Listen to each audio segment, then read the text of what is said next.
Okay, so let's see. Yes, okay. Good. We are recording this meeting here. Don't forget that in addition to the Zoom meeting, I also have the other labs that I recorded back last semester and posted in my YouTube channel. Okay. If you do not know how to access my YouTube channel, my videos in my YouTube channel, please let me know.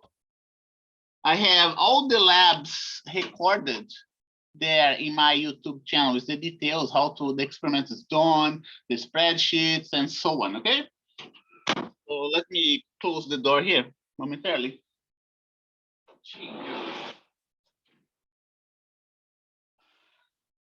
Okay, Laura, last time that we met was, 3 weeks ago. So let's take a look at our schedule, at our syllabus. So we get ourselves situated and we can move forward. We go P37Lab syllabus spring 22 version 04. I'm going to start sharing this screen with you.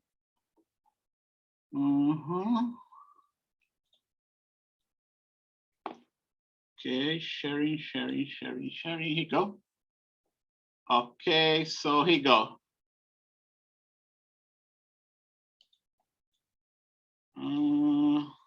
Today is the 14th, right? I corrected lab 2. It is, let me document everything. I'm going to put that in the notes. I corrected lab 2 and posted in your group folder. Now lab 3, the report for lab 3 is due now. Please upload your lab report. Let me get the notes here, P37 notes. Lab notes. No, this is not the one I want. I want another one.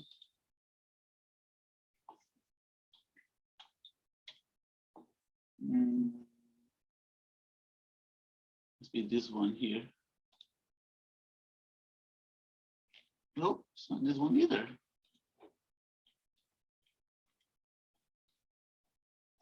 Lab notes.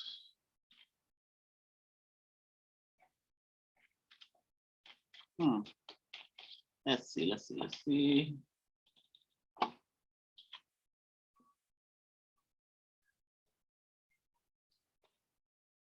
Yeah, okay, tense. What about another one? 10th of March, 22. I'm gonna share in the screen, right? So let's see which one is this one. Here, track this holes.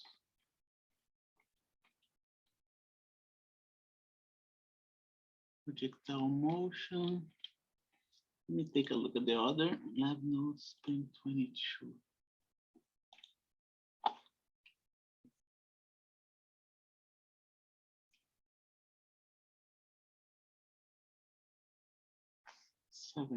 of March 22.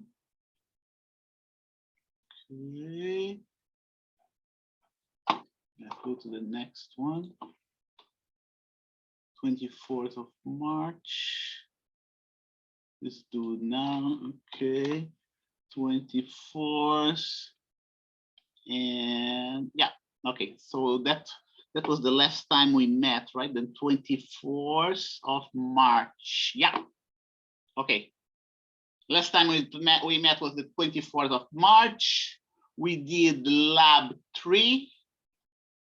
And now we had Cesar Chavez holidays. We had the spring break. And now we're going to go straight all the way down to lab 9. Okay. Note see that, you know, as we went a little bit slowly the first half of the semester because I need you to get familiar with how we do the labs here. There were introductions, went through the labs. Okay, I reserved one meeting to cover the CL, the confidence level. I I correct your lab reports and pointed out where you didn't do properly, so you can do better in the next one, in the next lab report. But from now on, what we're going to do, we're going to just go straight, okay, to all the labs 4, 5, 6, 7, 8, and 9. And maybe there will be time for lab 10 as well, okay? That's how we're going to do it. Today's lab is going to be projectile motion. Let me get you the data for projectile motion. Today is the 20th, today is the 14th. You go lab notes right in here.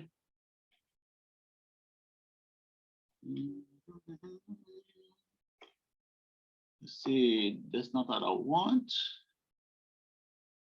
Let's see, one more. That's what we did last time. Okay, report lab. Okay, report lab 3 is due right now. Today is April 14th, 2022. Remember, I'm reusing the notes from previous semester. Report for lab 3 is due right now. Lab 3 is, oops.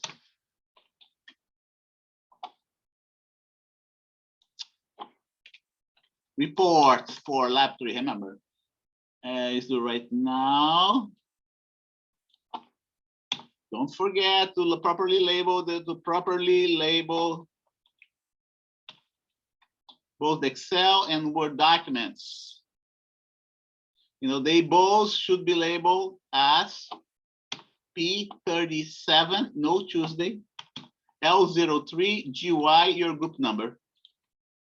And what I need you to do is to download, no, not download, you already have it, right? No, I have to post it. I'm gonna post it, the data for lab number 4. Hang in there. Okay, let's put that this way. Here you go. I will upload the data for today's lab report. P37L04 GY Excel file, right? Oh, wait a minute. I typed in the wrong place.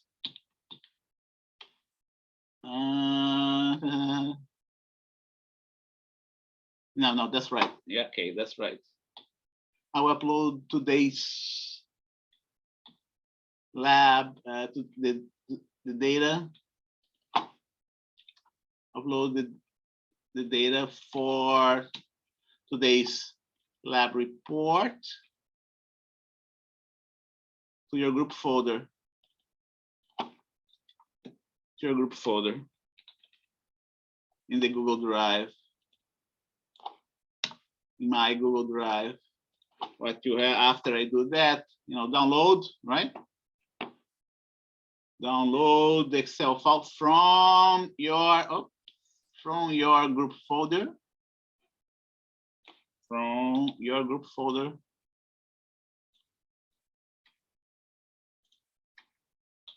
From a group folder in my Google Drive to your hard drive. That doesn't apply. Let's see. Replace Y with your group number. Once you download it, replace Y with your group number. Oh, there's no need to do that. Hey, go. There's no need to do that. Sorry. If no, okay, don't need that. Doesn't apply. Today's experiment is projectile motion. Okay, so let me get. Yeah, go ahead. For some reason, I can't see the lab 4 for your group folder. Yeah, that's right. I'm going to upload that. Hang in there. Oh, okay. I didn't upload yet, so bear with me, and I'll get that for you. Okay.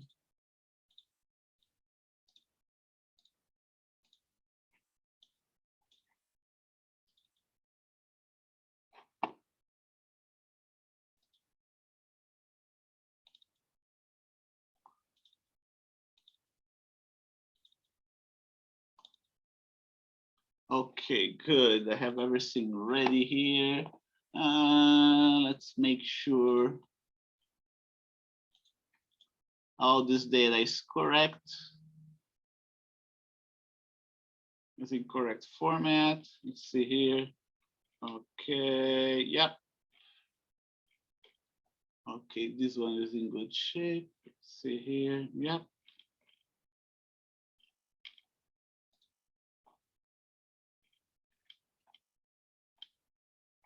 Okay. Professor, I'm Yep. sorry. Yep. But for some reason I can't see the grade for our group for the lab Really? 2. Yes. Oh, let me see. Let me check. Did you download both the folder and the HTML file? Oh, do I have to do that? Okay. Yeah, you have to download both the folder HTML file, right? Does anybody else have any problems seeing the grades for the lab? For the lab reports? I think I covered that how you should do, right? You go. Okay, let me upload this file first, and then I'll show you how to you know, how to open the correction. Okay, so let me go here to your Google Drive. Personal cloud storage.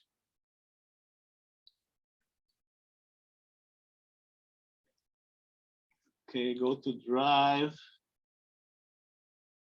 222. Spring P38. No, not P38. P37. Group folder. Group 1. Here you go. Group 1. Okay, you have. Let me share the screen with you so you know what I'm doing.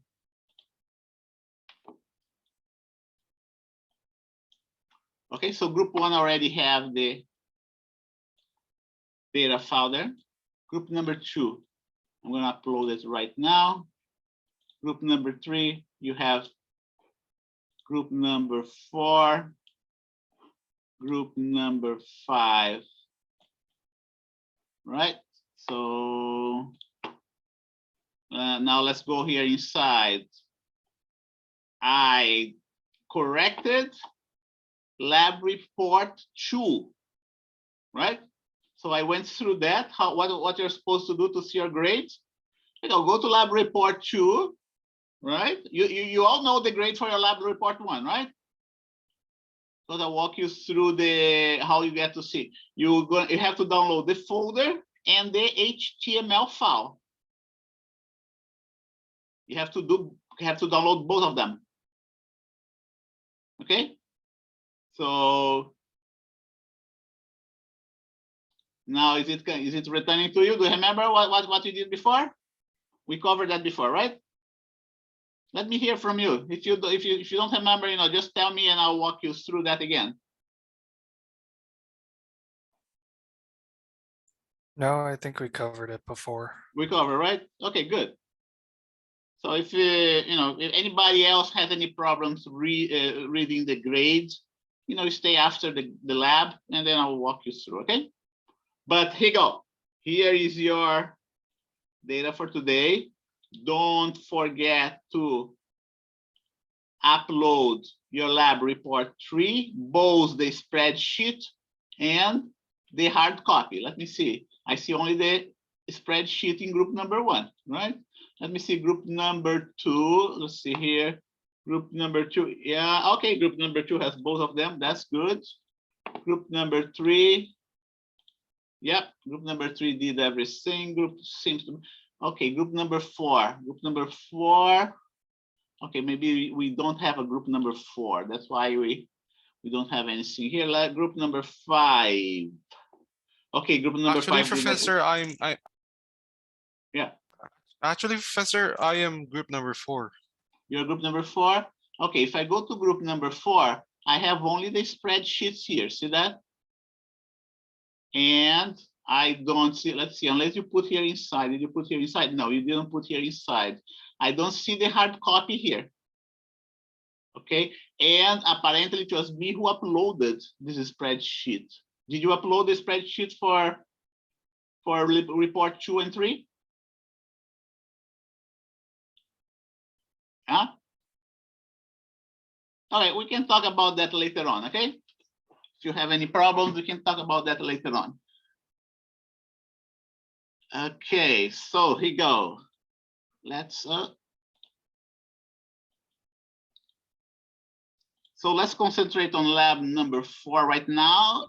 Here you go. One more is coming. Samuel. Here you go. Samuel. Here you go. I uploaded. Okay, here you go. I uploaded the data for today's lab report. So I want you to download your Excel file with the data from your group folder. Today experiment is projectile motion.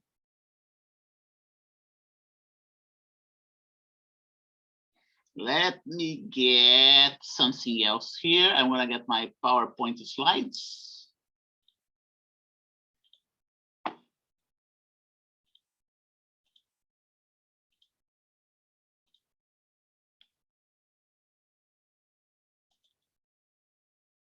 PowerPoint experiments. P37 projectile, here you go.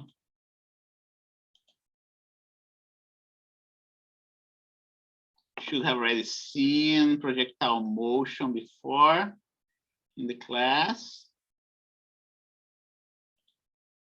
Here you go.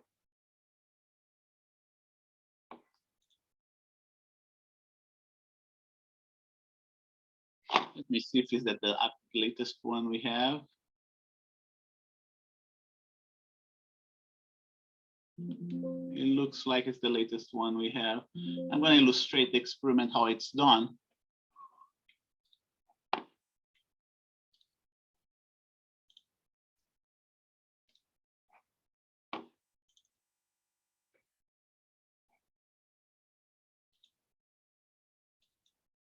Lab slides, P37.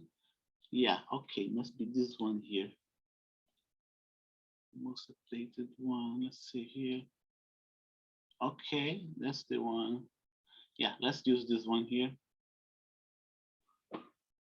I'm gonna start sharing the screen with you. Okay, here you go. And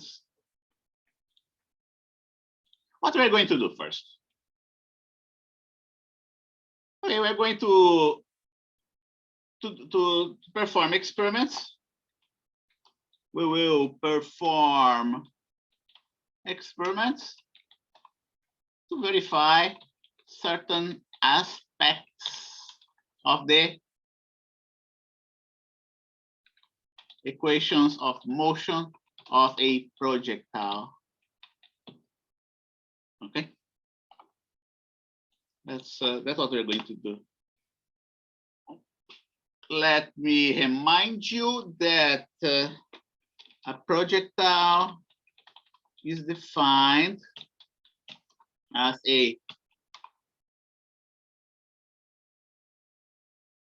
an object subjected only to the force of gravity. That's how we define a projectile in this lab report, in this experiment, in physics, by the way. If the net force, okay, here you go, I'm gonna write that. If the net force applied to an object is equal to its weight, mg, then the object is considered a projectile.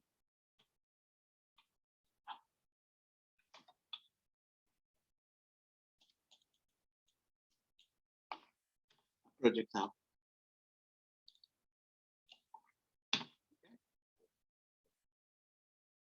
the net force. Okay, so here you go. This case of this, the case of this pencil right in here. Okay, at this very moment that this pencil is in my hand, at the very moment that this pencil is in my hand, the net force is not the force of gravity, it's not the weight of the pen. The net force is going to be the weight of the pen plus the force that my hand is applied to the pen, is applied to the pencil. In this specific case, the net force is 0, so it's not the weight. However, if I go ahead and propel this object in space, you saw that, right? Here you go. Propel this object in space, the moment that the pencil left my hand, okay, and it is moving in space, it becomes a projectile. Why is that? Because the only force applied to it is the weight, is its weight. Okay? The moment it leaves my hand, it becomes a projectile.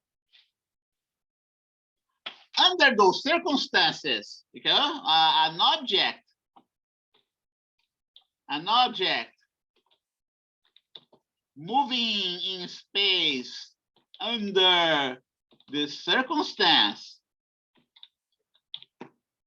okay, has only a vertical force applied to it. Okay? In other words, no horizontal force whatsoever. No horizontal force whatsoever. Because of that, you know, because of that, the motion along the x-axis will be uniform, and the motion along the y. What's going on here? What's going on here? What did I do here? Looks like I did something stupid. Let's see here. Yeah, let's see. I'm lost here. What heck? What the heck happened? This one, the 14th. Okay. An object moving space. Okay, the motion. Okay, here you go. Will be uniform, and the motion along the y-axis will be accelerated. So that's what we have. We have a projectile motion. It's a combination of two types of motion that you have already studied. Uniform motion along the x direction, accelerated motion along the y direction, along the vertical direction. Okay? So if you do all the math, you know, this type of motion is going to be similar to that of a parabolic motion. Here you go, something like that. Will result in a motion of this type. Okay, so let's just walk through the experiment. And don't forget, everything must be done in terms of SI units or their combination, meter, kilograms, seconds, right?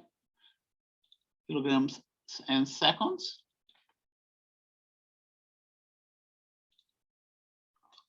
SI unit, here you go. Meter, kilogram, and seconds and their combination. The equipment, what's going to be the equipment of the lab? Equipment for this experiment. The equipment that we use is a spring-loaded gun.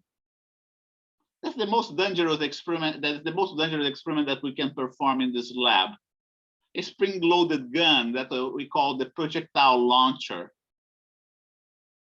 Okay, we have one of those. They're pretty tough devices, heavy. Okay, and we place it over the table, level the launcher with a bubble level. Carpenters have this bubble levels, right? You must be familiar with bubble levels. And then you put the projectile at the tip of the launcher. You load the launcher. Remember, this is a spring-loaded device. When you load the launcher, you lock the spring. I don't show the locking mechanism here. But then you have a trigger in this launcher that unloads the spring. Okay? The moment you unload the spring, what happens? You project the projectile. Here the spring is unloaded. Loaded spring, unloaded. We have a trigger that's not shown here in this drawing. When you pull the trigger, just like a regular gun, right? You pull the trigger and the potential energy stored in the spring is transferred to the projectile that flies in the three-dimensional space. Okay, so here you go. Let's go through it again. Loaded. So what else do you do? Let's take a look at the bubble level. Spherical projectile. The projectile is a steel ball. And then we use something else that we call a photogate. You're already familiar with the photogate, right? And a photogate accessory. This photogate accessory is a time keep device. Remember that's a time keep device, a time keep device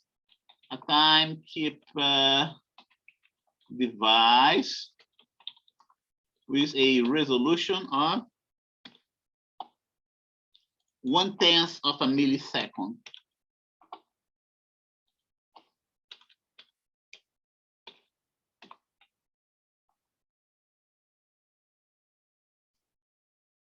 A timepiece device, here you go. A timepiece with a resolution of 0.0001. Here is 1 millisecond, okay? Here is 1/10 of a millisecond. I'm going to write that down here, equal to 0.1 milliseconds. Let me show you. You're already familiar with this photogate because we worked. I told you about that in the previous experiment, right? Here you go. So here you go. I put one photogate here, another photogate here. What else do you do? You know, one is a photogate, the other is accessory photogate.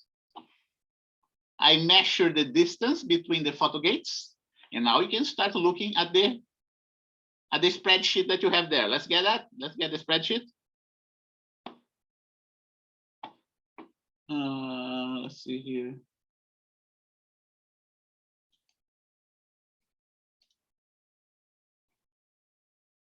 Not this one. Let's see this one. LA Harbor, 22 spring raw data. I'm gonna get the raw data for this group number 9, so I'm not partial to any of you folks. Okay, here's the distance between the two photogates. There's a reason why I measure the distance between the two photogates. You're going to understand that very soon. Okay, we usually use a distance of 10 centimeters, and we use a ruler. Okay, we use a ruler. Here you go. See the 10 centimeters right in here? I don't have all the sequence digits there, so make sure you get the right sequence digits. We use a ruler. Here you go. I don't need that anymore.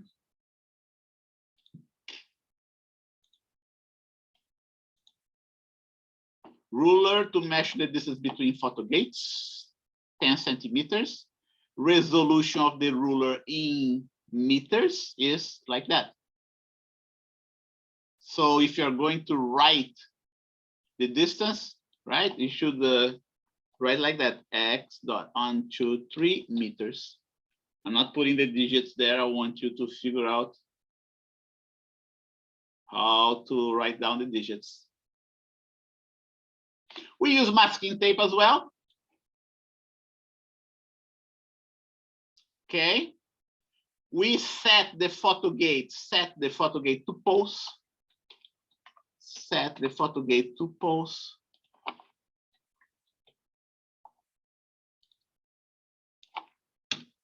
There are 3 settings for the photo gate. For this experiment that we're doing, we set that to pose. Pose, pendulum, and there is one more gate. Gate, pose, and pendulum. There's a difference between those 2 settings of the photo gates. Okay, and meter stick. We're going to use a meter stick as well, which has the same resolution as the ruler. You're going to see why you're going to use the meter stick. Let's go back here. Here you go. Ruler is measuring this distance. Okay, we're going to anchor the photo gates on the table with a masking tape. Masking tape is a very useful tool, folks. You don't imagine what you can do with a masking tape. We use masking tape in my own experiment. I use my masking tape in my own experiments.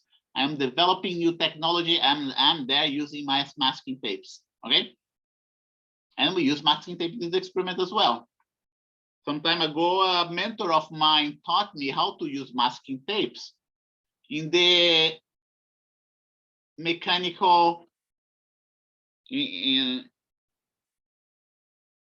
a photographic camera, mechanical camera that we had back then. Today we have electronic cameras, you know, we don't have to worry about that. But at that time, those mechanical cameras were so expensive that we had to fix it on our own, and he taught me a little trick with a masking tape to fix a camera that he had there, which was a really neat trick. Okay, so don't underestimate the masking tapes that we have out there. Not just the masking tape, but any type of tape. Set the main photo gate to pose, just like I mentioned there. What does the pose setting does in the photo gate? The pose setting in the photo gate does the following. The projectile is going to cross. When the projectile crosses this first gate, the timing, the time in the photo gate starts. You know, it's like starting the timer of your photo gate. When you set to photo gate, the object must cross the second photo gate for you to stop the timer, okay, of the photo gate. That's what the pose is all about. The pose setting is all about. I know of that because I have done this experiment over and over again. Load the launcher with the projectile, and then you go ahead, fire it.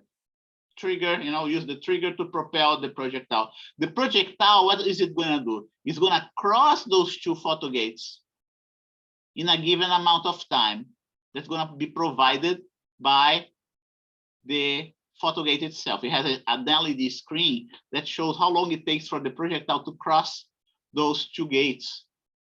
We are doing, why are we doing that? We are doing that to measure the initial velocity of the projectile. Okay. So here you go. Let's go back here. We are going to need the G, right? You're going to need the D. We didn't talk about the Y yet. What we're doing now, we are measuring how long it takes for the projectile to cross the 2 gates that are separated by a 10-centimeter distance. And I have here, you know, the different amount of time that takes. And we are repeating this experiment 10 times. It's the same experiment, the same measurement, that we're repeating it 10 times, okay? Second time, third time, fourth time, fifth time, and so on.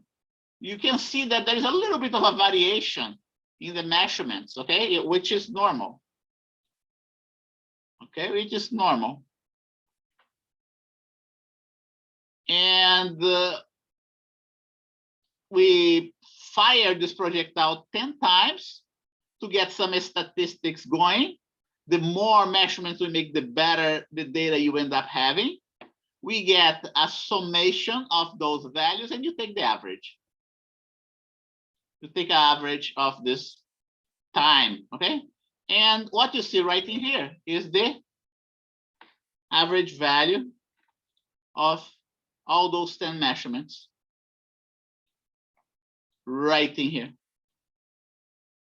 With the average value, remember, this average value is how long it takes for the projectile to displace 10 centimeters. What they're going to do is that we're going to calculate the initial velocity of the projectile. 10 centimeters divided by t. 10 centimeters divided by, d divided by average t. Okay?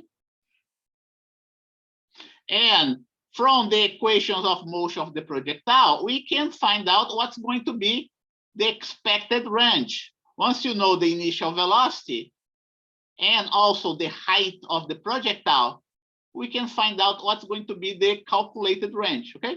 So here you go. Let me see if I have the equations right in here. Oh, here you go. Here's the equations of motion along the x-axis, along the y-axis, right?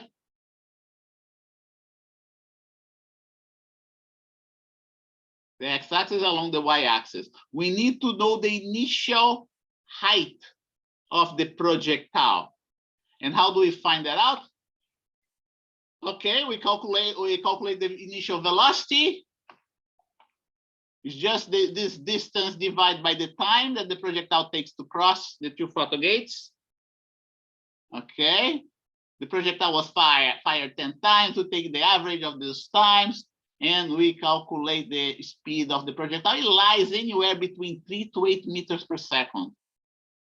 If you're getting 300 to 800 meters per second, you did something wrong, because the projectile doesn't fly supersonic. Okay, so be careful about that. You gotta measure the height of the projectile. That's where you log the height. Everything must be every length must be meter, right? It's usually 90 centimeters, this height. See, in this case, is 87 centimeters. And why do we need that?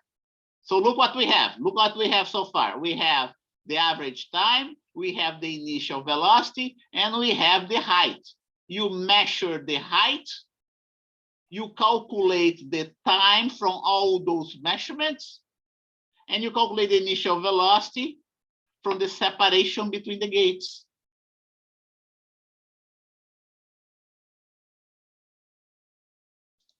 Okay, so when you use those two equations of motion of the projectile, you can calculate from this second equation how long it takes for the projectile to stay airborne. Square root of 2y naught g.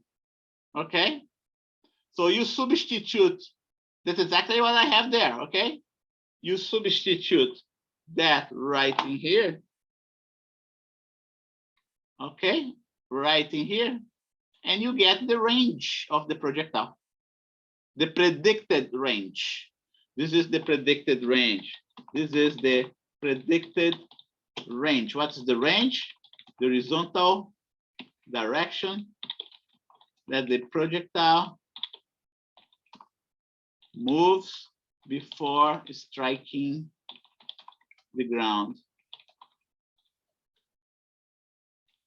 The horizontal direction the projectile moves before striking the ground. That's what the range is, range. So this range here is calculated for you already, right here in this equation. You see that? V naught, H32 is V naught. T is the square root of 2I7 over G7, which is G. So that's what you're gonna get depending on the velocity and this initial speed, okay? You're gonna may get like 2 to 3 meters of range. Okay, and then what we do next? What we do next? We Here you go. We remove, okay, let's see here. 10 times, right? To find the velocity. We measure the y to find the predicted range, and then we go for the actual experiment. We remove the gates. Okay, we set the origin of our x-axis with a plumb, with a lead, here you go. It's written right in here. Here you go. With a plumb bob.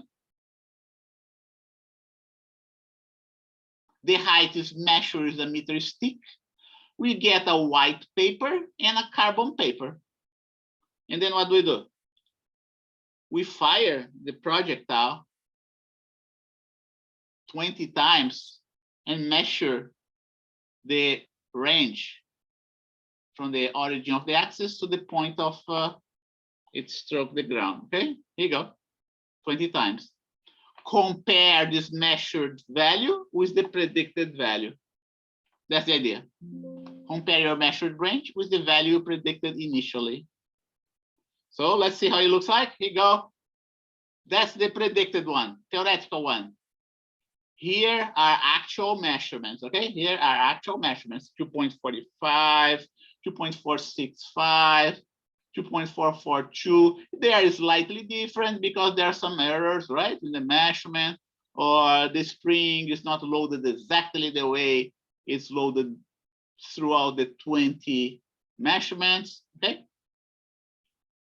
And then what you do, you get the sum and you take the average. That's what the average is. Then I'm getting the average. You gotta get, don't forget, everything in black here is you gotta get the significant digits. Everything else in red, you don't have to worry about significant digits. No significant digits here. What do we do next? So let's see. What do we do next? 8:15. Are you burned out? I'm talking a lot, right? Any questions?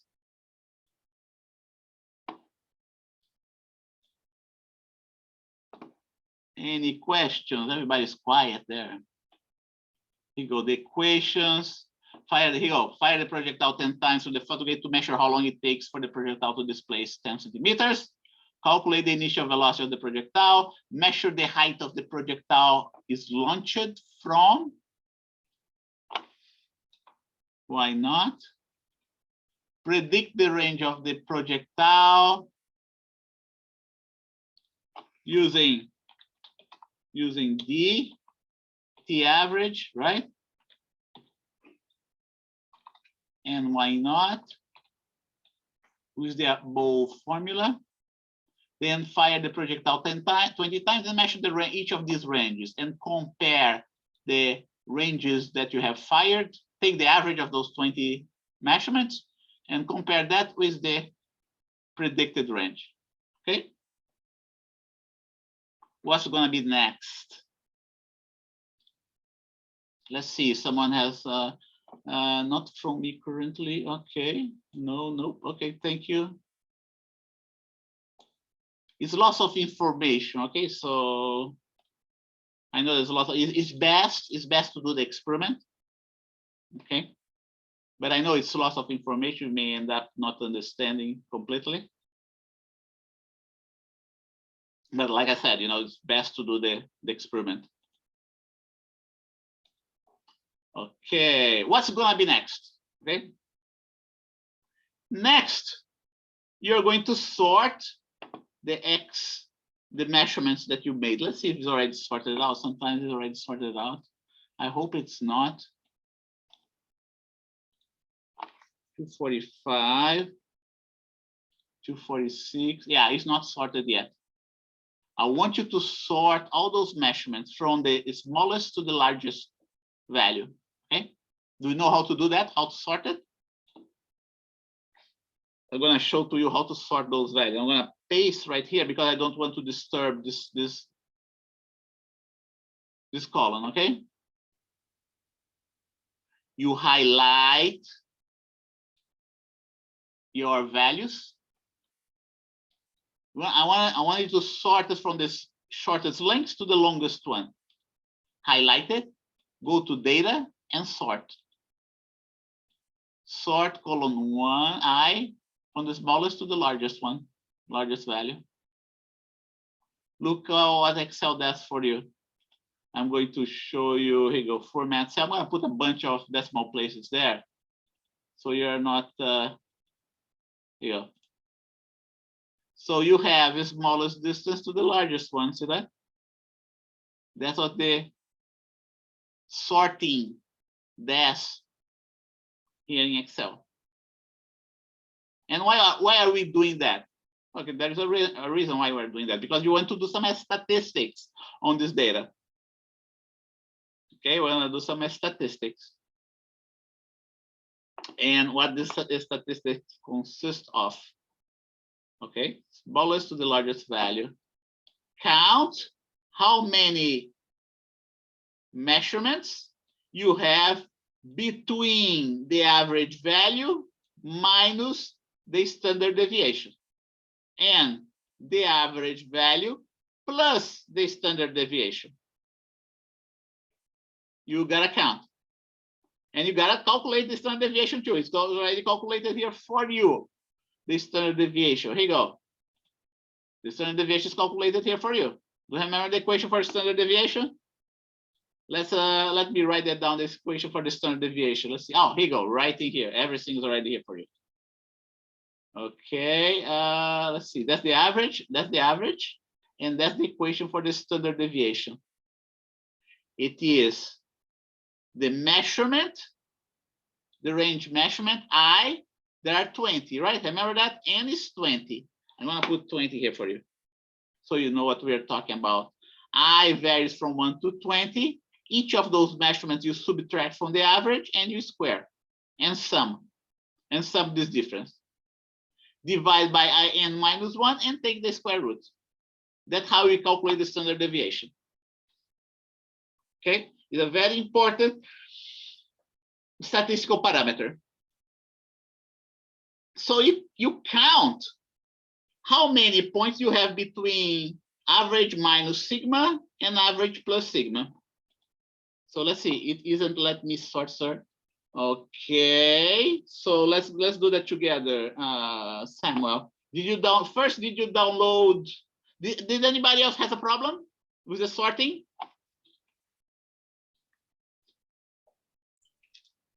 Nope. Here you go, Samuel. Let's do that together. Or Taseli is having problems. Okay, so let's go ahead and copy it, right? Let's copy it. Don't disturb this table yet. Don't disturb this table yet, okay? Just to practice, just for practicing purposes. Copy and paste here, okay? And then you're gonna put some decimal places there. Put the number so you can visualize the number, okay? I'm not putting the right number of decimal places there. I want you to make sure if you're having problems sorting it, make sure that you're doing everything in your hard drive. Don't do in the cloud. If you're doing the cloud, it shouldn't work. You have to download your spreadsheet to your hard drive. Did you do that, Samuel? Did you do that, or Tassel? You have to download the spreadsheet to your hard drive. Don't try to do that in the cloud, okay? If you do that in the cloud, it's not gonna work. Sometimes it works, sometimes it doesn't. Most of the time it doesn't, okay? So here you go. We're gonna do, right? You're gonna go to data here, and then you're gonna sort. You're gonna go from the smallest value to the largest one. And then it's sort. Let me go through every one of you folks to see if you're having any problem. P37, P38, right? Great. Oops.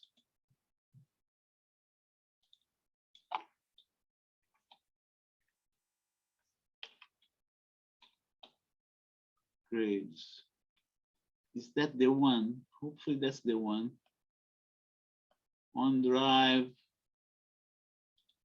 Let's see.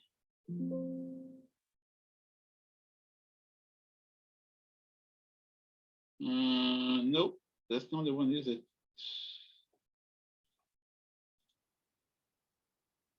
Nope, that's not the one.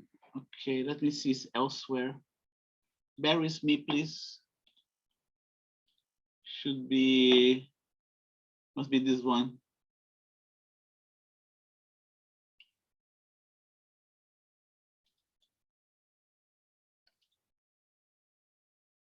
P37Lab. Okay, good. That was a holiday, but the sort section isn't clicking. Really? Is it highlighted?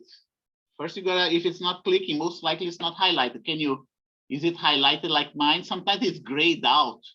Okay, Samuel, sometimes it grays out. If it's grayed out, you won't be able to, it's grayed out, right? So make sure that you have, you know, it sounds like it's grayed out or it's like black like that, you know? If it's grayed out, it sounds like that you are in the cloud. That's what it sounds like. I'm not there in your computer, but it sounds like that you're in the cloud. If you cannot sort, then you're not in the cloud. Do you have Excel installed in your computer? You have Microsoft Excel installed on your computer? Yeah? Okay, we have to sort that out afterwards, okay? In this meantime, go ahead, sort that out manually. Okay, that's the, you know, that's the best I can tell you. You know, sort by hand. And later on, we'll figure out what's going on with your computer. Okay. Let me, what about Ortacelli? Did you manage to fix that, Ortacelli, or are still having problems? For me, it's just, oh, never mind. Yeah, I got it to work, sorry. You got it? Okay, okay, good. And Samuel is in your group. Let me see, Samuel is in your group. Ortacelli is group 1, right? Yeah, Samuel is in your group, Ortacelli. So interface with him, you know, so you can help him out. You too, Samuel, try to interface with Ortacelli and see if you can figure out what's going on with your computer. Okay, so here you go. Today is the 14th, right? 1, 2, 3. We didn't meet those 2 past weeks. Ortacelli is here. Okay, Ortacelli managed to sort. Sorted. Yes. Someone, let's see. Yes, sir. Yeah, Brian, right? Brian, no, Ernesto, right? Ernesto Aragon. Yes, sir. Did you manage to sort, Ernesto? Yes, sir. Okay. Okay, Thank you. Samuel, you didn't, right? You gotta do that manually, right? You're doing that manually, I presume, right? You got it now? Okay, what was the problem? Do you know what was the problem?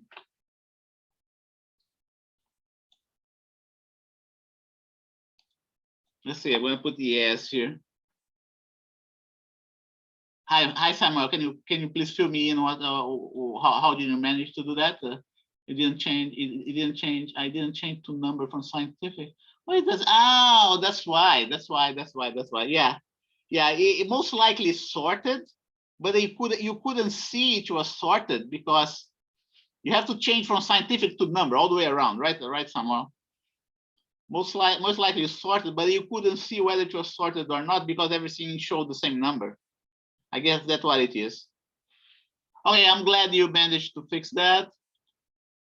Let's move on. Roy, are you there, Roy? Okay, did you manage to sort, Roy? Yep, good. Okay, so when I call your name, just tell me if you sorted or not, please. Just say yes for sorted, no for not sorted. Sokavi, yes, good. Robert Supelsa? Yes, good. Aidan Zamora?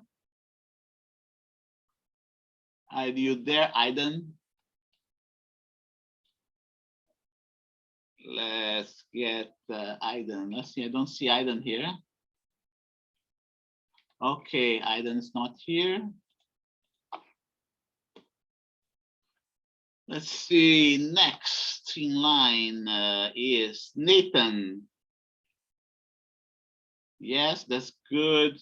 John Lords. Here. Okay, do you manage? Yes or no, John? Yep. Okay, thank you. Dino. Yes, okay.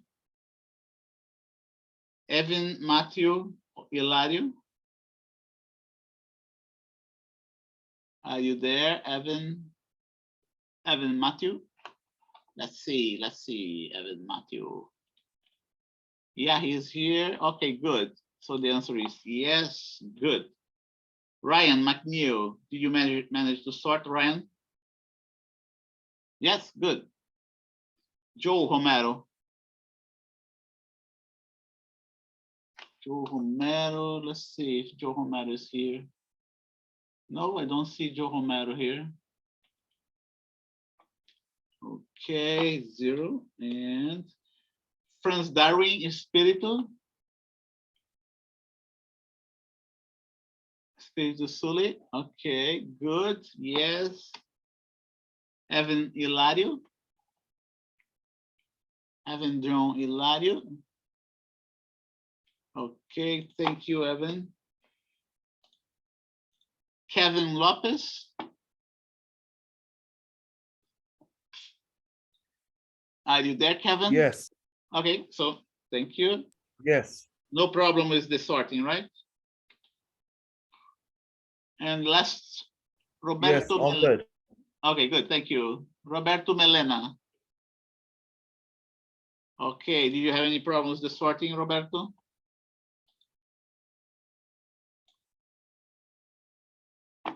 No, okay, all good, thank you. Good, thank you. So we have 15 students counted, 8:30 right now. Let's take a little break. Yeah, let's take a 1 hour. We have been doing that for 1 hour already. Let's take a little break and then I explain the remaining of the experiments, okay? What this plus and minus sigma means, okay? And then there is also the plus and minus 2 sigma. Professor, Yeah, go ahead. is it possible to talk to you in private after class? Sure, who is that? Franz, I'm Franz. France, okay, let's see. Yeah, okay, yeah, definitely. Oh, hang in there after. Franz Sully, right? Franz Sully. Yes, Professor. Okay, good. Yeah, hang in there and then we talk about after class. So let's go ahead and let's take a little break. It's 8:32 right now. 8:44. Let's have a break to 8:47.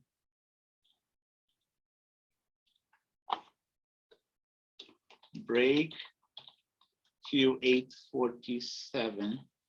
I will. The screen is okay. The screen is being shared. Yes. Okay, I see you soon.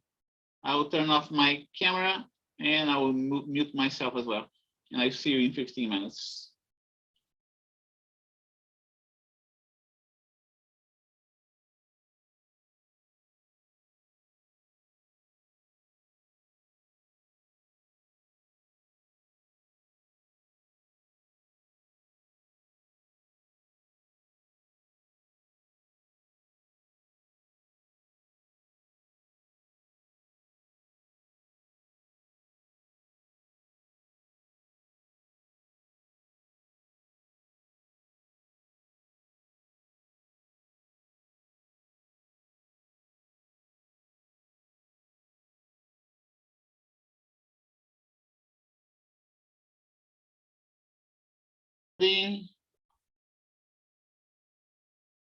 Okay.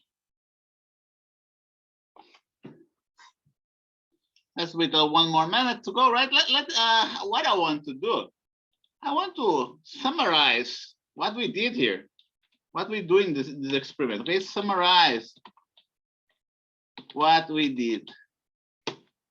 I'm gonna separate the measurements from the calculations, measurements. And I'm gonna use a table. 1, 2, 3, 4. Let's see how many measurements. What did we measure? We measured the time of flight. We measured the distance between photo gates. We measured the height, the initial height of the projectile. Initial height of projectile.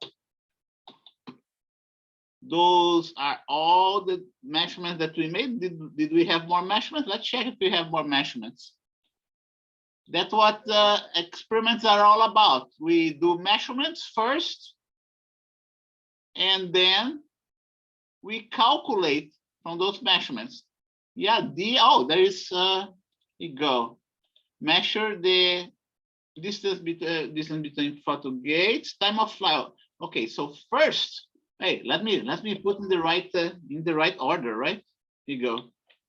Let me put in the right order. First, we measure the distance between photo gates, D. Then we measure the time of flight between photo gates. Let's say I call it T, right? Capital T. Is that capital T? Let's say, yeah, capital T. And by the way, there were 10 of those measurements. There were 10 measurements.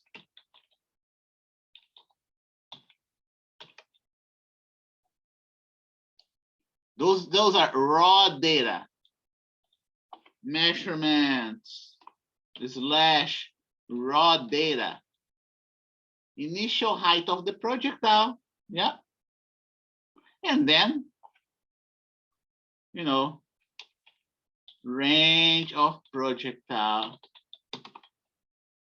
Okay, X prime R, right? I call that X prime R. And we made like 20 of those measurements, right? X prime R.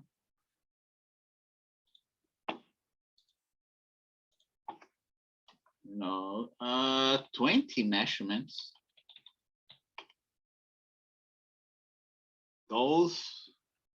That's how we perform experiments. That's the starting point of an experiment. That's the starting point of an experiment. Let me get this guy here. Lower, okay, good. We got it. 20 measurements, okay. And then what about the calculations, results? Calculations.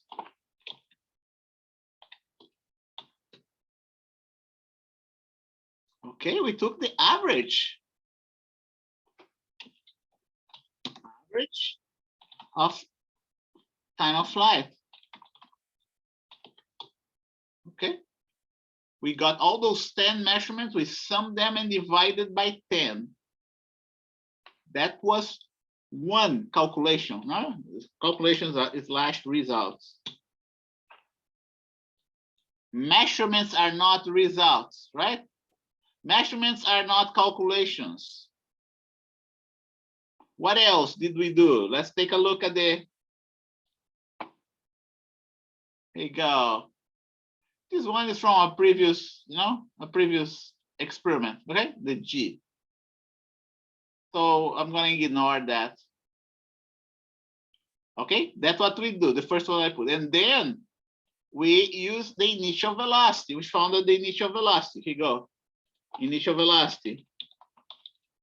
What did we use to calculate the initial velocity? We use, here you go, going back there.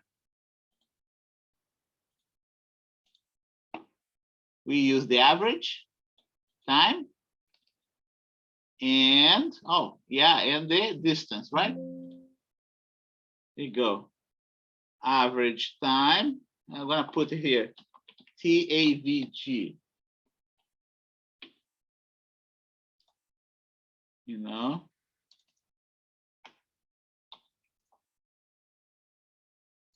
TAVG and D. Okay, even better, let's put D and, because D came first, right? D and TAVG.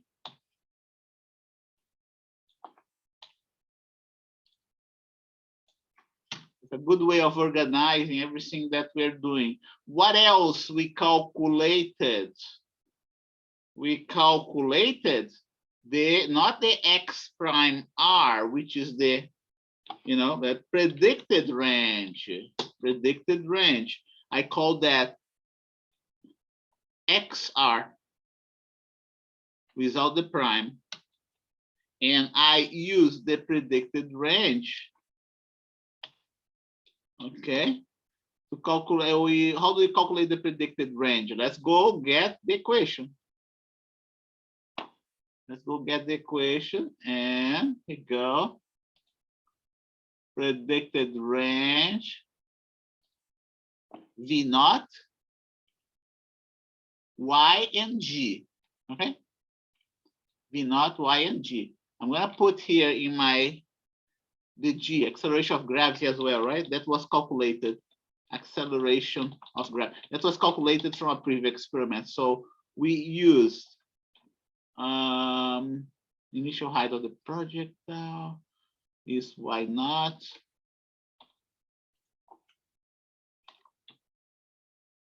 It's very, you know, I recommend we go through this exercise because that helps you understand what has been done. Predicted. So we used Y naught. What else we used? I7. Y naught, I7, H32. H32, let's come G, yeah, G and V naught. G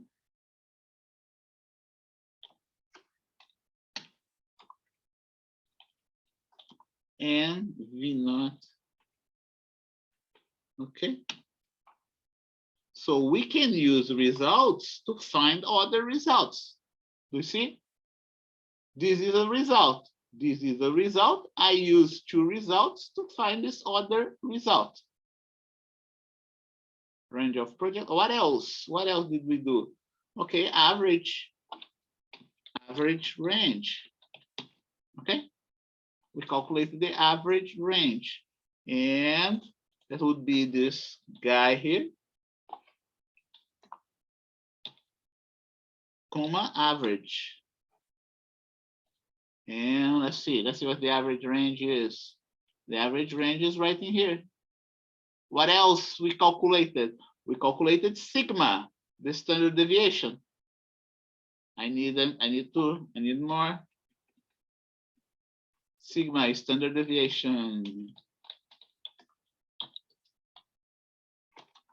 I call that sigma.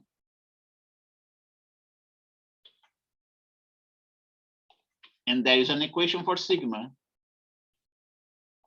Right? Sigma is calculated using symbol.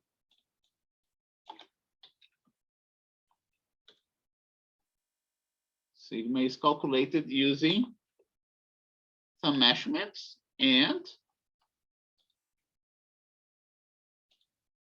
let's see, measurements and some results as well. Range of projectile. I'm gonna put yeah, here you go. This one first.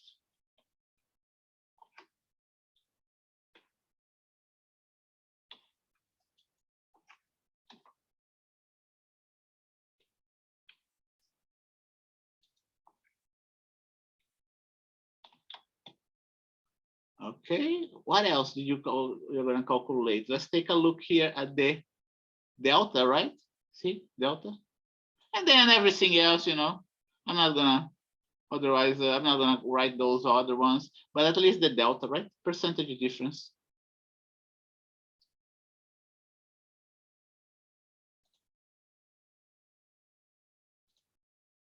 Percentage difference. Delta.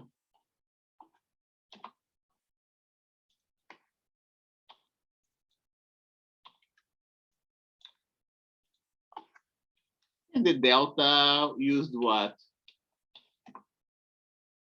The delta, let's see here. Delta I used, okay, the X average, X prime average, and the calculated one. The average of the measurements and the calculated range. Okay.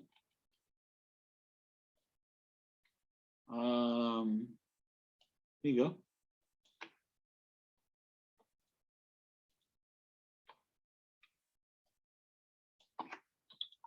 And the calculated one, here you go, where's the calculated one? I didn't have the calculated one, do I have the calculated one? That's average range. Oh yeah, there's a missing one here, right? There's one missing here. Let's see here if we can get, okay. So there is predicted, oh yeah, here you go, predicted range. Okay, predicted range. Okay, and XR. So those are the raw data and the calculations and the results. Now, let's talk what we're going to do. What else we need to do? We calculate the sigma. Okay, we calculate the delta in this specific case. Let's see how I'm gonna put everything here in terms of numbers. Okay, this one you don't need to worry about significant digits. Everything that's in red, you don't need to worry about significant digits. 5% difference. Okay, 5%, 5.5% difference. And look at the X prime, the range, the average of the range plus sigma, the average of the range minus sigma. Why am I doing that? Why am I doing? There's a reason why I'm doing that. I am doing that. Okay. Statistically speaking, the values that fall within this range, plus and minus sigma, would represent roughly 66% of the total number of data points. Okay. Statistically, we can calculate that using statistics. I'm not going to prove that. So that's why we're doing that. So if the experiment was done properly, you should have 66% of 20 should be 12 or 13 data points that fall within this range. Okay, so let's take a look. 2.437. 2.437, okay, lies anywhere between those 2 points, right? So the data points that are between plus and minus sigma is going to be 2.438 and 2.472. Okay, 2.472 is between those two data points. So, those are the data points that are between plus and minus sigma. I want you to count how many we have. Okay, I want you to count. I'm going to highlight it here, boldface it to make it easier. All right, 1, 2. I hate that. It's so inconvenient. Here you go. Let's put the regular number. 1, 2, 3, 4, 5, 6, 7, 8. Oh yeah, see, 14. We're getting 14. We're supposed to get 13, 12, 13. We're getting 14. Not bad, right? Now, what about this range here between 2 sigma? It's possible to calculate as well. Okay, this 67% that I told you is based on a normal distribution, okay, a bell-shaped distribution. It's possible to calculate the area of a normalized bell-shaped distribution.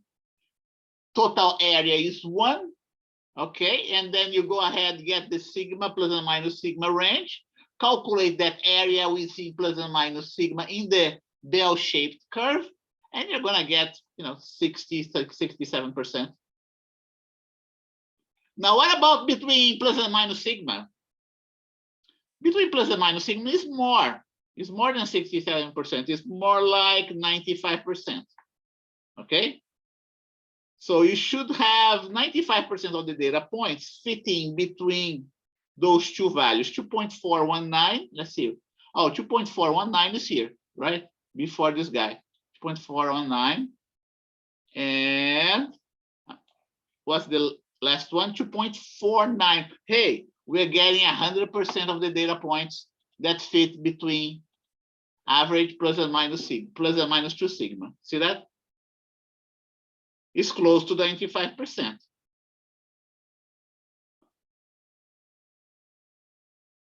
So I want you to count for each case, and then what you're going to do?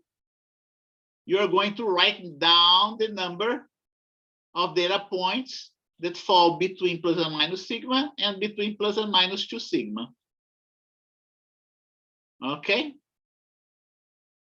Here you go, 14, right here is 14. Close to 70%. That sounds right. Okay, I'm gonna pick it up. So that's what we have. Here you go. This guy is supposed to be red as well. Okay, please write that. Please correct that for me.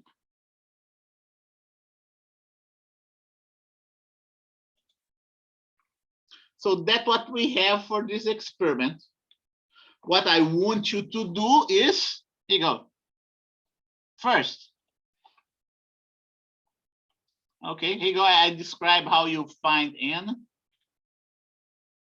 Okay. So what I want you to do, from now on, what to do? 1.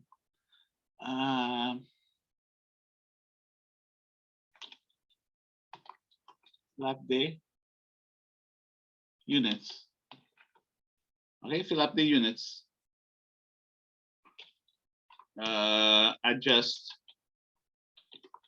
the sig figs. Right, the figures. What else do we have to do? Sig figs for the sum too, okay? Sig figs here as well. Find n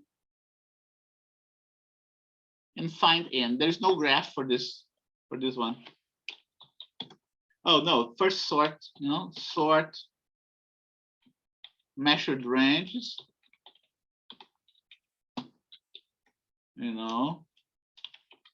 Find n for plus and minus sigma. That's what you have to do. Let me see if there's anything else. Yeah. Units, sig figs. You have sig figs here as well. All of that is calculated. Okay, sort, you gotta sort those values and fill up for the n and see if those percent values fit within the expected percentage. So basically that's what it is. Do you have any questions?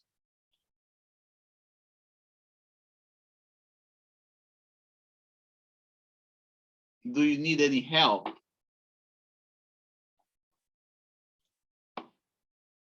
This one is a simple lab, when it comes with data Data crunching, we call it data crunching. Can you go back to the to the where you had the raw data and the calculations? You mean the table? Yeah, Here? no, right there to find n. I just need to finish to find n, Professor. I'm sorry. Fine then, okay, what to do?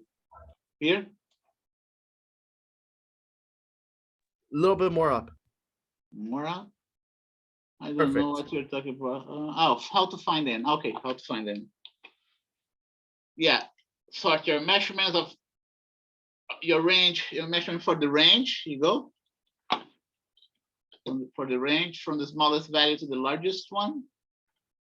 Identify the values of within, right? Within this measurement.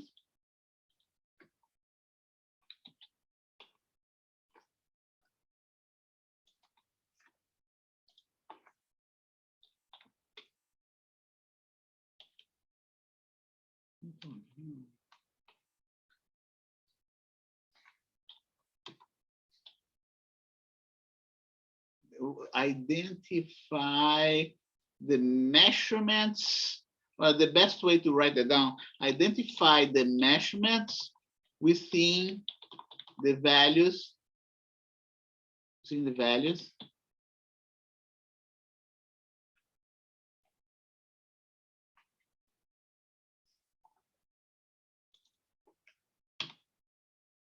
Okay. Highlight the values in your table of the 20 measurements. Highlight the values in your table of the 20 that we see plus or minus sigma, and repeat for plus or minus 2 sigma.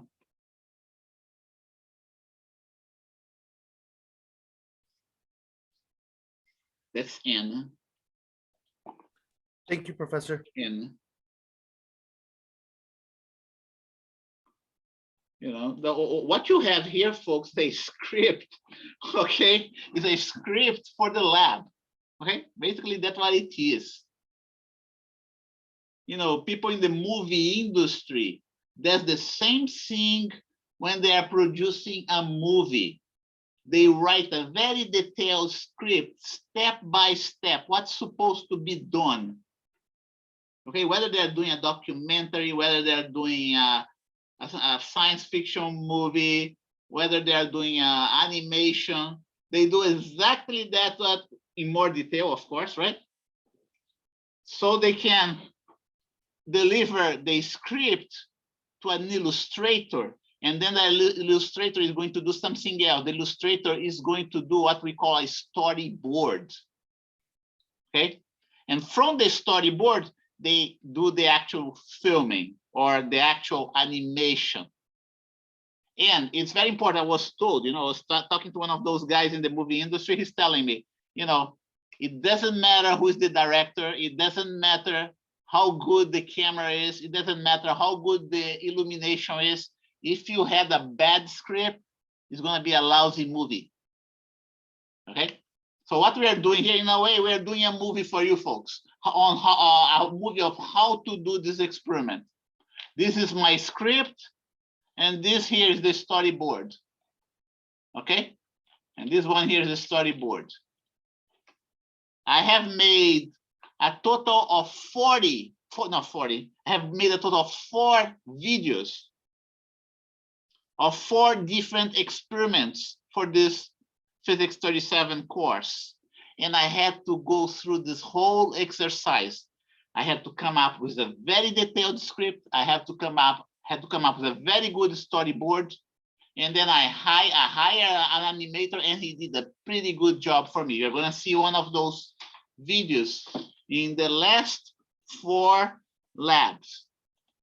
Let me show you. Let's get the syllabus for you to see. Here you go.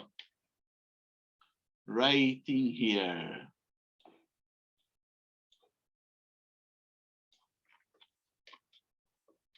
Okay, I have videos for those 4 labs right here. It took me like 200 hours to prepare something like that. It's lots of work. I'm proud of this work, okay? Even though it took me 200 hours to do that, and I also had to pay an animator to do that for me. So I'm going to show that to you. And once we get there, we are writing here on projectile motion. Next one is going to be Newton's second law. And then all those four, they're going to have videos that you can watch with me when the time comes. Any questions? Do you know what to do?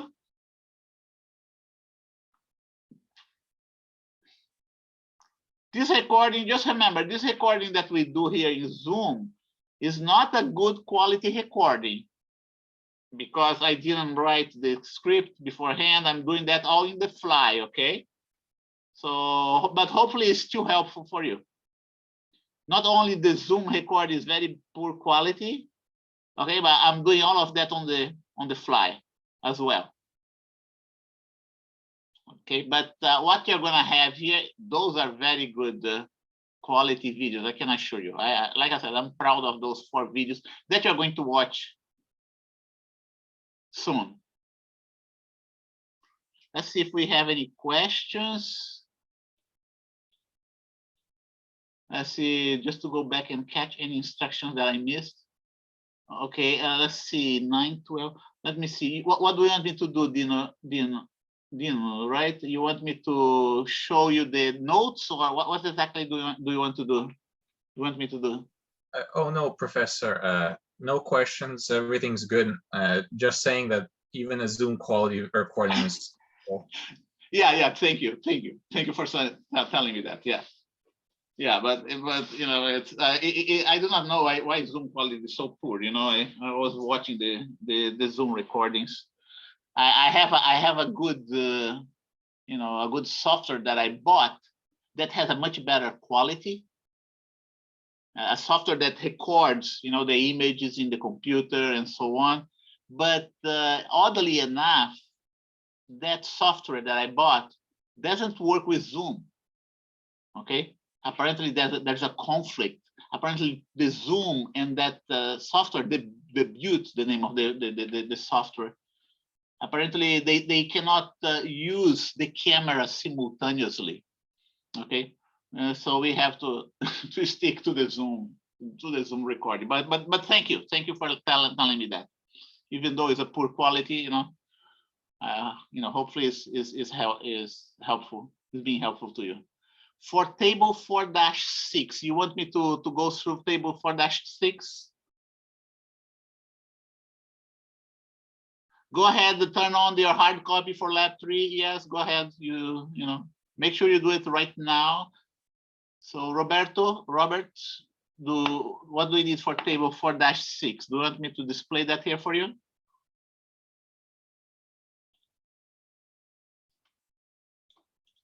Let me see here, 4-6 and 20. You got 4 and 20? It can't be 4 and 20. 4 is too low. 4 is too low. 20 is okay, Robert. Let me see, which group are you, Robert? Let me check your data. 4 doesn't sound right to me. Group 5, okay. Of course, you wouldn't be at fault for that, okay? Unless group 5, let's see, group 5. 4 is what? 4 is 20% of the data only. That doesn't sound right. Either you have bad data on your hands or you did something wrong. Okay, let me check.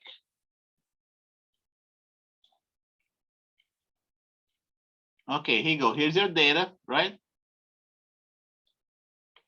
I'm gonna paste right in here. I'm gonna change the format. I'm not gonna put is the right number of sequence digits, remember? I just wanna see the numbers there. It's not, here you go. So let's see, do we have that sorted? Yeah, this one's already sorted. Do you see that? Already sorted that for you. 94, yeah. So you didn't need to sort this one. Now, let's see what's if you have only 4. I gotta put here format cell, number. Okay, 2.45. 2.45 is right in between those two. It starts here, right? Right in between those two, 2.45. The next one's 2.497. 2.497, here you go. Right here, it's not 4, okay? It's not 4. So watch out for that. How many is that? 1, 2, 3, 4, 5, 6, 7, 8, 9, 10, 11, 12, 13. So it looks like you miscounted. You miscounted. Yeah. Okay, they are already sorted for you. Okay, it's too late to turn in. I got 4. Okay, for plus and minus 2 sigma 20 sounds right. Can you tell me how you got 4? What exactly you did? I always like to see what goes on, in your head, in your mind, so I can prevent those mistakes from happening in the future. Would you like to share that with me, Robert?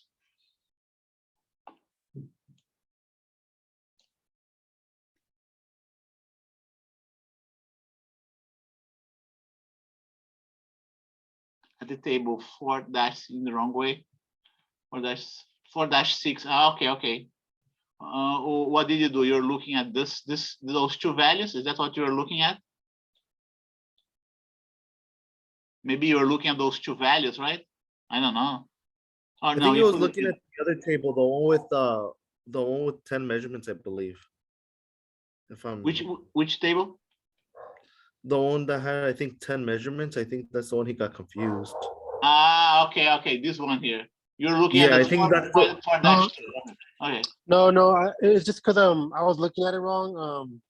I don't know. I just got it mixed up a little bit. I was looking at the right table. I was just looking at the numbers incorrectly. I think I got mixed up with Uh-huh. the +2. The 2. What is that? Omega. Sigma. Sigma. My bad. Sigma. 2 sigma, Yeah. and I was looking at plus sigma. I was looking at the wrong. Uh-huh. The wrong Yeah, ones. you're supposed to look at this range. You're supposed to look at this range, right? Yeah, I was looking at the wrong range from it. Okay. Okay, thank you. Anybody else?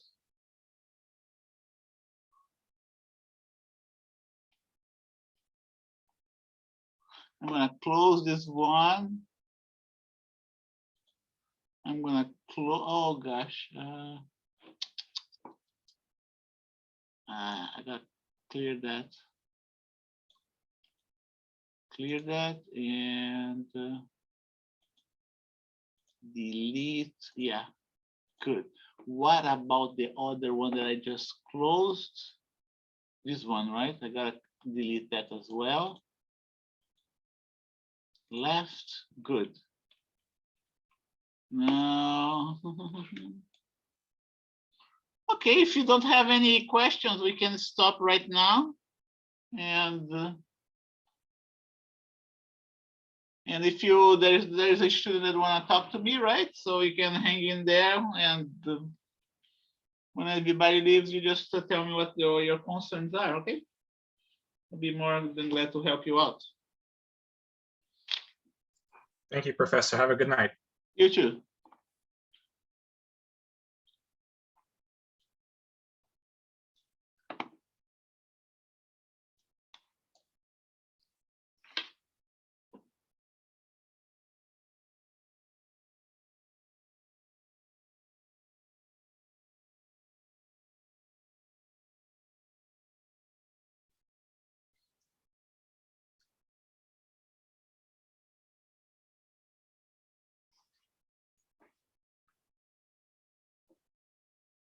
Thank you, Professor. Welcome. Thank you for being here.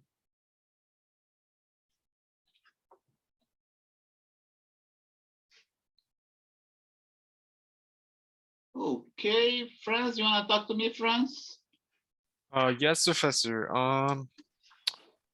Is it possible for me to change groups?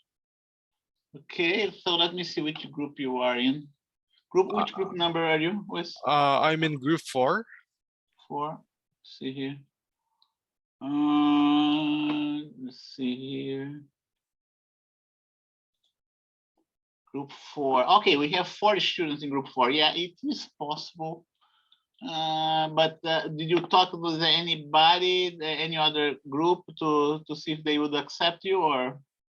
No, I haven't. No, that's why I wanted to talk to you, Professor. Yeah, if you can find a group that would, accept you with open arms, yeah, you can change. You can change the group. Yeah. Can we just pick right now? I mean, Yeah. What do you mean right now? Explain that to me. can we pick the group right now, or do I have to? I would like you to, I would like you to consult with the other groups, and and ask him, I need to change a group. Would you let me join you? Okay. Okay. There are a total of 4 groups, right? And Yes. yeah, let's see. Franz Darwin. Let's see. All of those groups has. Oh, okay. Here you go. See. I want you to pick up a group that has only 3 students, okay? 3 here. Don't go to group 2. Okay, I want you to choose that. And here you go. You have 3 groups to choose from. So look at group 1, 3, and 5. Do you know the students on those groups? Unfortunately, no. You I'll don't probably know talk. I'll probably talk to them like on Tuesday. Uh-huh. Yeah. So yeah, talk to them, talk to them, check their names here, but don't go to group 2, okay, because group 2 already have 40 students. Okay. Okay, but group 1, 3, and 5 is okay. 1, 3, and 5. Yeah, look at their names here. Okay. All right. Okay. All right. So, and then let me know which group you have joined, and then I will adjust here. All right. All right. Thank you, Professor. Have a good night. You too. Bye-bye.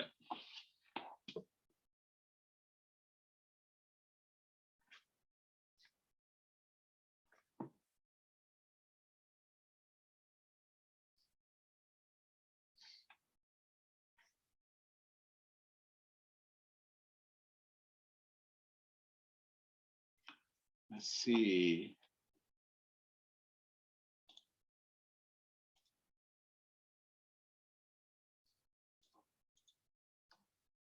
Hello.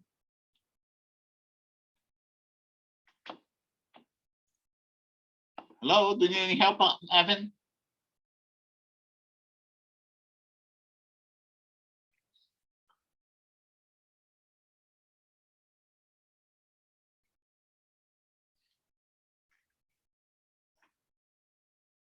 Hello, Professor.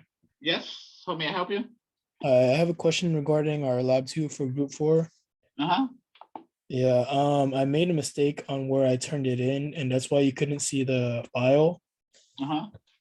I have a copy of my file. It's of the shared folder, and I have my own copy of that file. And then I put that our completed assignment into my file instead of putting it into the shared folder. It's not shareable folder. You're supposed to put in your group folder. Yeah, I know. That was my mistake. You put in your shareable. How did you put in the shareable folder? You don't have. For your shareable folder, I made a copy for myself. I have a file here. for myself. And I made a mistake of putting the completed assignments in that Shareable folder. Let me see. Which one? Here's the shareable folder. Yeah, for I don't see the file that you're referring to. Is that the one? No, group 4. Group 2. Group 2 says. Is that group 2? No, group 4. Yeah, that's all. That's the one I see here. Is group 2. What's your name? It's the lab 2. Oh, Evan Matthew. That's lab 1. Yeah. How you folks are having this guy had access to my shareable folder? He's not supposed to. Yeah, I don't see any hard copy here. See, and you do not have any. See, let me see here. Yeah, it looks like it was me who uploaded that. So it's not here. Whatever you put in there is not here. Okay, here's the shareable folder. Okay. Okay, because on my side, can I share my screen? Yeah, Or is there a way I can share my screen? Okay. Yeah. All right. here you go. Try it.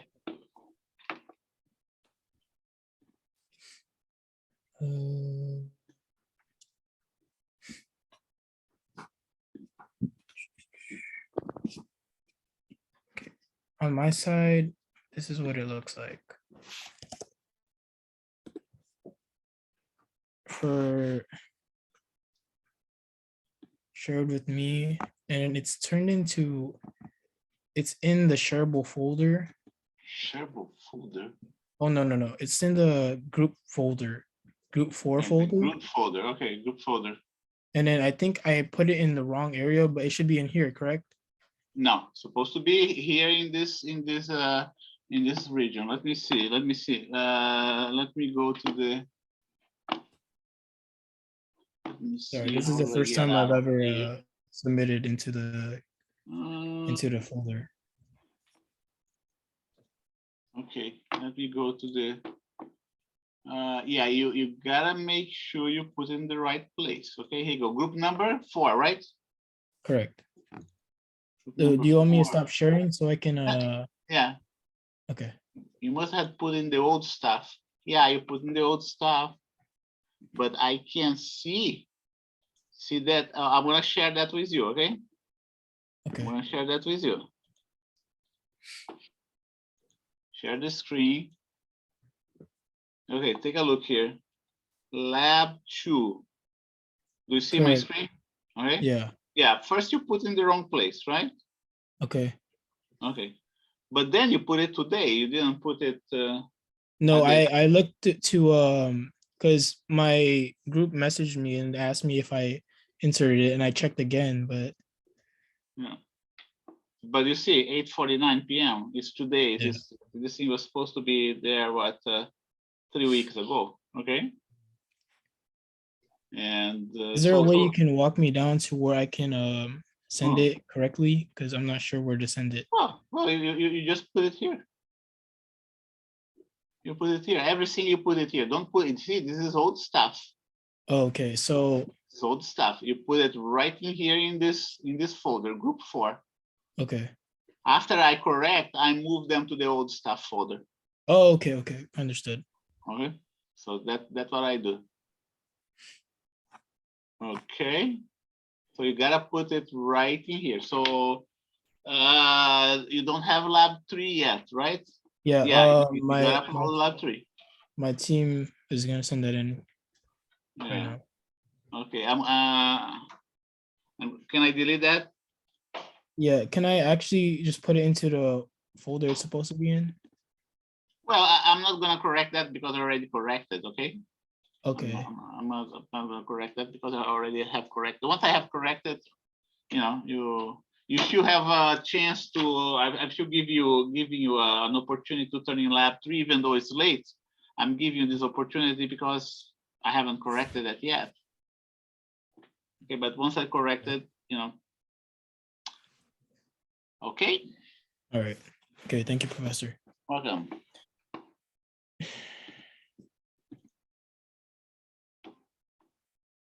Good. So